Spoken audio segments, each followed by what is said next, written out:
안녕하세요. 건축꿈나무 그냥입니다. 오늘은 최근에 다녀왔었던 벨기에의 도시 중에 하나인 리에주에 다녀온 영상을 보여드리도록 하겠습니다.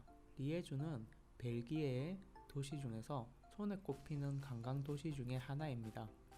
딱히 관광지라고 할 만큼 볼거리가 있는 것은 아니지만 그래도 독일과의 국경 지역에 있다는 점 때문에 많은 독일 사람들이 놀러가는 도시 중에 하나입니다. 사실 유럽에서 독일 사람들이 워낙 놀러를 많이 다니기 때문에 스페인이나 벨기에를 돌아다니다 보면 어렵지 않게 주변에서 독일어를 들을 수 있어요. 처음에 리에주에 도착해서 눈에 들어온 도시의 풍경은 같은 유럽이라고 하지만 정말 국경을 경계로 이렇게 다를 수 있을까 하는 그런 듯한 풍경을 가지고 있었어요. 체코의 프라하를 가는 길을 연상케 하는 회색 톤의 건물들이 곳곳에 눈에 띄었고 벨기에 특유의 건축 양식들이 눈에 많이 보이더라고요. 지금 영상에서 보이는 건물은 리에주의 가장 중심 지역에 위치한 법원 건물입니다. 정말 영화 속에 나올 법한 웅장함을 가지고 있었어요. 건물의 아치 양식을 보고 있으면서 서양 건축사 책에서 보던 것을 진짜 눈앞에서 보는 그런 느낌을 받게 되었습니다. 지금 보이시는 이 건물은 오늘의 목적지였던 리에주역이에요. 이 건물의 외형만 딱 보는 순간 어떤 건축가의 작품인지 5초 만에 아마 머릿속에 떠오르실 거예요. 건축을 공부하시는 분들 중에서 이 건물을 설계한 설계자의 이름이 떠오르시지 않으신다면 공부를 조금 더 하시고 아니면 책을 조금 더 많이 찾아보셔야 할 것 같아요. 저는 이 역을 실제로 보면서 많은 생각을 하게 됩니다. 이 건물의 웅장함으로 말할 것 같으면 정말 어마어마한 규모였어요. 건물의 길이가 200m가 넘고 가운데 무주 공간만 하더라도 100m가 넘는 공간인데요. 실제로 이 정도의 건물의 규모라면 이 계획안을 그대로 축구장 위에 얹기만 하면 하나의 스타디움이 되는 셈이죠.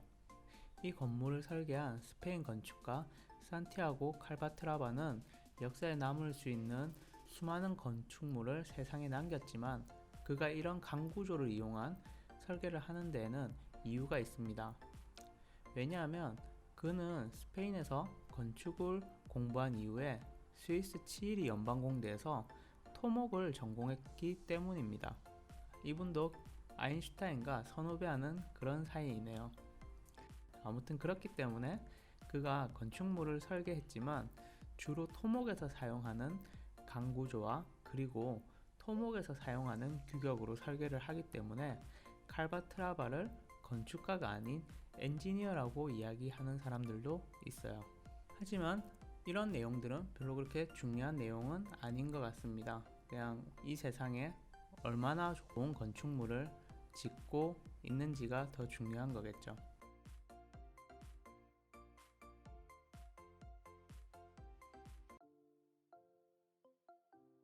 리에주는 벨기에의 중소도시 중에 하나일 뿐인데 세계적인 스타 건축가가 총 공사비 4천억 원을 들여서 이런 건물을 만들었다는 것을 보면서 조금 몇 가지 생각들이 들었어요. 왜냐하면 벨기에 같은 경우도 유럽의 한 나라이지만 하지만 유럽에 많은 스타 건축가들이 있음에도 불구하고 자국 출신이 아닌 스타 건축가를 섭외해서 건물을 의뢰하는 그런 경우들이 많이 없습니다. 그래서 조금 보수적인 그런 건축 시장을 가지고 있는 나라 중에 하나예요. 그럼에도 불구하고 이제 자하 하디드는 안트베르펜에 건물을 공모해서 당선이 됐고 그리고 칼바트라바도 리에주의 역을 설계하게 되었습니다. 아무튼 이런 과정들을 보면서 대한민국의 서울역이 가장 먼저 머릿속에 떠올랐어요. 그리고 동대문에 지어졌던 그 자하 하디드의 디자인 플라자인가요? 지어지고 있는 과정에서도 언론에서 사실 엄청난 잡음이 많았던 것으로 기억을 하고 있어요.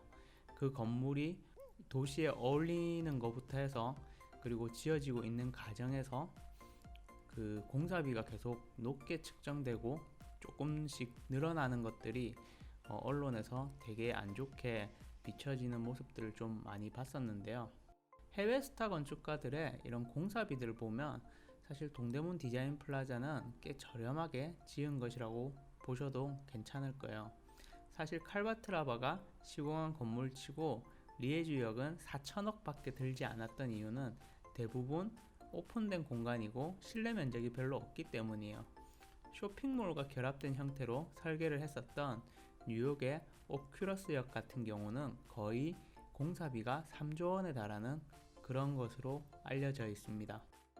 스페인에서 이제 엔지니어로 일을 하고 있는 친구의 말을 보태자면 칼바트라바의 건물이나 강구조들은 공사비가 어마어마하기 때문에 이런 쪽으로 경험이 많은 칼바트라바는 공사비를 예산에 맞게 빠르게 조정할 수 있는 그런 테크닉을 갖추었다고 해요.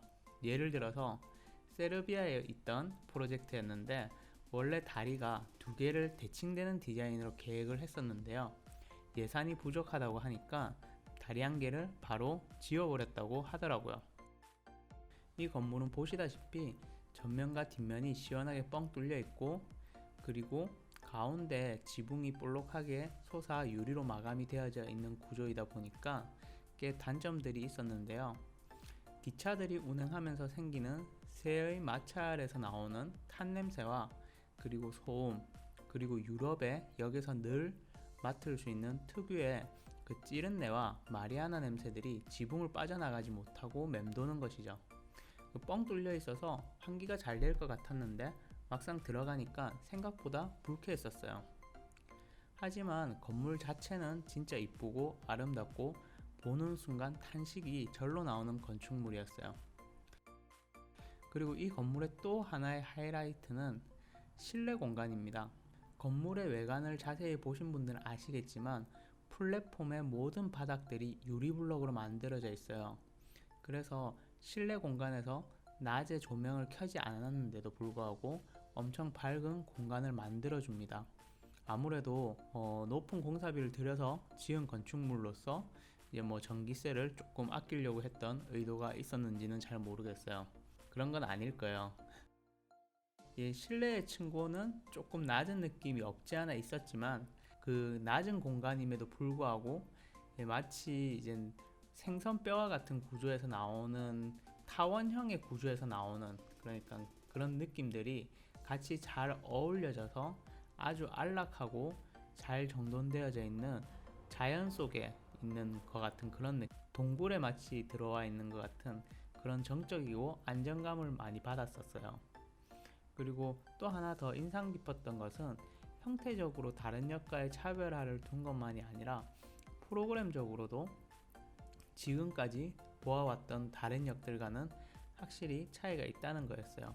아까 얘기했던 것처럼 공사비와 관련해서 그 실내 공간들을 축소했는지 그런 건지는 잘 모르겠지만 구조에서 나오는 그런 짜투리 공간들을 잘 활용해서 꼭 필요한 부분들만 상업시설들을 배치해 놓은 것들을 볼 수 있습니다. 사실 이런 역과 관련된 설계를 해보신 분들은 아시겠지만 역에서 가장 중요하게 생각하는 게 플랫폼도 중요하겠지만 그 다음이 바로 상업지역에 대한 고려일 거예요. 왜냐하면 역에서 임대 수입은 빼놓을 수 없는 중요한 역할을 하기 때문입니다. 하지만 저는 리에주의 역에서 상업 공간이 많이 없다라는 것을 보면서 이게 역이라는 게 우리가 언제부터 왜 상업에 오히려 더 집중하고 있었는가에 대한 그런 의문을 가지고 한 번 더 생각해 보게 되는 그런 건물이었어요. 칼바트라바의 건축물을 보고서 시내를 조금 돌아다니면서 그동안 한 번도 먹어보지 못했던 벨기에 와플도 한번 먹어봤고요. 제가 한번 여기를 가보고 싶었던 관광 명소 중에 하나인데 리에주의 몽타뉴 드 브랑이라는 주거 지역인데 그 계단이 많은 지역이 있어요. 그래서 그곳을 다녀온 영상을 마지막으로 보여드리도록 하겠습니다. 오늘의 영상도 재밌었으면 좋겠고요. 그러면 다음에 또 재미난 영상을 가지고 찾아오겠습니다. 안녕.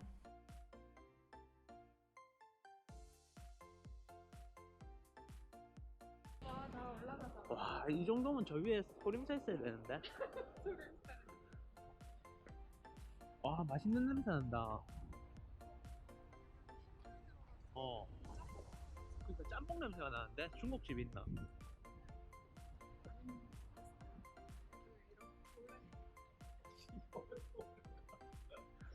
사람들은 왜 여기로 오는 걸까?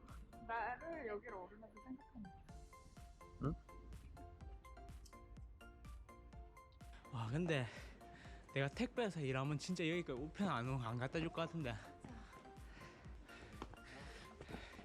저 잘못하면 못 빠져나올 수도 있는데 머리 낑겨 갖고. Moi, je me mets comme ça. 오씨. 공기가 좀 부족한 것 같은데 여기. 근데 더 짜증나는 거는 저기가 끝이 아니면 진짜 열받아요. 저기 한번 꺾어가지고 또 올라가는 거면 진짜 열받아. 기다려봐 위성 사진을